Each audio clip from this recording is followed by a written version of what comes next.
Good morning student. आज हम लोग किंगडम क्लासिफिकेशन का दूसरा जो डिवीजन था प्रोटिस्टा, वो ग्रुप के बारे में देखेंगे। तो प्रोटिस्टा ग्रुप में हम लोग देखे थे कि मोनेरो ग्रुप में जो था यूनिसेलुलर ऑर्गेनिज्म जो जिसका सेल था प्रोकैरियोटिक, लेकिन प्रोटिस्टा ग्रुप में हम लोग देखेंगे कुछ ऐसा माइक्रो ऑर्गेनिज्म है जो यूनिसेलुलर है लेकिन उसका जो सेल है वो है यूकैरियोटिक टाइप का। यूकैरियोटिक सेल किसे कहते हैं? मतलब कि एक सेल जिसके अंदर सारा जो सेल ऑर्गेनेल्स वो ठीक ठाक से होगा तो उसको यूकैरियोटिक सेल कहा जाता है। तो हम यहाँ 3 एग्जाम्पल आप लोगों को दिखाए हैं प्रोटिस्टा ग्रुप का। एक है पैरामेशियम, दूसरा है यूग्लिना और यह है एमीबा। ये तीनों है प्रोटिस्टा ग्रुप का एग्जाम्पल। तीनों ही यूनिसेलुलर है लेकिन थोड़ा सा फर्क है। जैसे कि पैरामेशियम जो है, पैरामेशियम में देखिएगा, पैरामेशियम में एक वेल डिफाइंड न्यूक्लियस है लेकिन इसका जो बॉडी में देखिएगा चारों तरफ छोटा छोटा हेयर लाइक स्ट्रक्चर होता है जिसको कहते हैं सिलिया। ये सिलिया मूवमेंट करके ये पानी के नीचे ज्यादा से ज्यादा रहते हैं, तो पानी के अंदर में एक साइड से दूसरा साइड जाने में, मूवमेंट करने में, लोकोमोशन करने में मदद करते हैं ये सिलिया। तो ये है पैरामेशियम। दूसरा है यूग्लिना।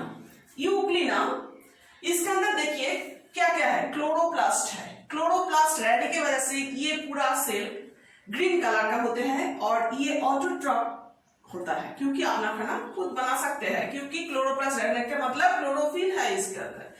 और क्या क्या है, ये है न्यूक्लियस। न्यूक्लियस के अंदर न्यूक्लियोलस एंड उसके साइड में एंडोप्लाज्मिक रेटिकुलम।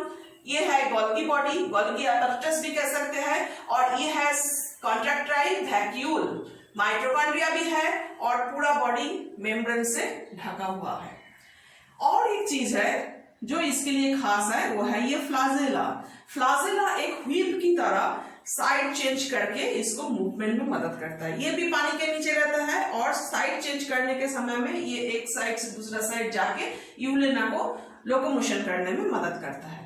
और जैसे कि हम बोले क्लोरोप्लास्ट है, इसके लिए ये ऑटोट्रॉपिक है, अपना खाना खुद बना के खा सकता है। लेकिन इसके अंदर देखिए ऐसा कोई क्लोरोप्लास्ट नहीं है, तो ये हेटेरोट्रॉपिक है। ये जो है एमीबा, ये भी हेटेरोट्रॉपिक है। ये हेटेरोट्रॉपिक न्यूट्रिशन करते हैं। और कुछ खास बात है इसका, देखिए ये जो इसका बॉडी है, इसका बॉडी लेकिन ऐसा फिक्स्ड नहीं है। ये अपना बॉडी का जो शेप है ये चेंज कर सकते हैं। मतलब कोई चीज अंदर घुसा दिया, कोई चीज आगे निकाल दिया, ऐसे चारों तरफ जो उसका बाउंड्री वॉल उसको वो इधर उधर करके अपना शेप बदल सकते हैं। और इसके अंदर देखिए एक न्यूक्लियस है, ये कॉन्ट्रैक्टाइल वैक्यूल है और ये जो है जो कि आगे निकाल के थोड़ा सा आगे किया है, इसको हम लोग नाम दिया है स्यूडोपोडिया। ये इसका लेग है, इसके वजह से ये आगे बॉडी को ले जा सकते हैं।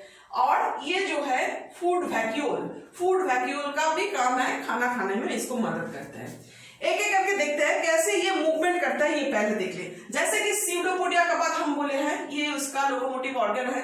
ये स्यूडोपोडिया मतलब वो उसका जो बॉडी है कोई भी एक साइड के अंदर से वो सामने वो थोड़ा आगे निकाल देते हैं, फिर पूरा बॉडी को खींच के उसकी तरफ लेके आते हैं, फिर आगे निकाल दिए और फिर पूरा बॉडी को खींच के ऐसे ही करके वो पूरा पानी के नीचे एक जगह से दूसरी जगह तक जा सकते हैं। अभी देखिए इसका जो न्यूट्रिशन का जो उसका स्पेशल एक बात है वो है, वो न्यूट्रिशन करते हैं उसको 4 स्टेप होता है जिसको कहते हैं फैगोसाइटोसिस। फैगोसाइटोसिस प्रोसेस है उसका, जो प्रोसेस से वो न्यूट्रिशन पूरा करते हैं। क्या करते हैं, पानी के नीचे अगर उसके सामने कोई खाने वाला चीज वो जो पसंद करता है वो आया, तो ये जो स्यूडोपोडिया है उसको आगे निकाल के वो खाना का चीज जो है उसको खींच के फूड वैक्यूल के अंदर डाल देते हैं। फिर फूड वैक्यूल में चले गए खाना, इसको हम लोग नाम दिए है इंजेशन। फिर फूड वैक्यूल के चारों तरफ जो मेम्ब्रेन है उन मेम्ब्रेन से कुछ एंजाइम निकालते हैं। वो एंजाइम निकाल के खाने वाला वो जो चीज खाए है उसके साथ मिल के वो खाना का चीज से न्यूट्रिशन निकल के बाहर लाते हैं, जिसको हम नाम दिए है डाइजेशन। फिर वो मेम्ब्रेन जो है फूड वैक्यूल का चारों तरफ, वो पूरा न्यूट्रिशन अंदर खींच के पूरा बॉडी में इसको भेज देते हैं और खुद फूड वैक्यूल गायब हो जाता है। इसको कहते हैं एसिमिलेशन। और जो चीज उसको बचा हुआ रहते हैं, मतलब कि जो वेस्ट प्रोडक्ट, जो फूड के अंदर से वेस्ट प्रोडक्ट निकलते हैं, वो लेकिन उसका बॉडी का कोई भी एक जगह फट के वो निकाल देते हैं, इसको कहते हैं इजेशन। तो इंजेशन, डाइजेशन, एसिमिलेशन और इजेशन, ये 4 स्टेप से उसका फैगोसाइटोसिस या मोड ऑफ न्यूट्रिशन पूरा होते हैं। हेटेरोट्रॉफ न्यूट्रिशन, लेकिन ये कुछ अलग उसका तरीका है। ठीक है, अभी देखिए वो कैसे सेल डिवीजन करते हैं। सेल डिवीजन करने का 2 तरीका है, एक है binary fission. Usually binary fission करके ये लोग डिवीजन करते हैं। क्या होता है बाइनरी फिशन में? एक पैरेंट सेल, देखिए क्या हुआ, इसका जो न्यूक्लियस 2 न्यूक्लियस में डिवाइड हो गया पहले, तो 2 न्यूक्लियस हुआ, फिर धीरे धीरे इसका जो साइटोप्लाज्म वो भी डिवाइड होने लगे, डिवाइड होके 2 अलग अलग डॉटर सेल, 2 सेल बन गया, मतलब एक सेल से ऐसे ही 2 सेल हो गया। ये है बाइनरी फिशन। और कभी कभी अगर फेवरेबल कंडीशन हो तो इसका जो सेल है, ये सेल के अंदर जो न्यूक्लियस ये रैप्चर होके एक नहीं, यहाँ पर 1 से 2 हुआ। कभी कभी क्या होता है, अगर फेवरेबल कंडीशन हो तो न्यूक्लियस डिवाइड होके बहुत सारा मल्टीपल न्यूक्लियस तैयार कर देते हैं। मल्टीपल न्यूक्लियस के साथ ये साइटोप्लाज्म भी डिवाइड होके मल्टीपल डॉटर सेल बन देते हैं। इसको कहते हैं multiple fission, binary fission and multiple fission. ये दोनों है इसका तरीका। ये 2 तरीके से इसका रिप्रोडक्शन हो सकता है। और ये रेस्पायर भी करते हैं।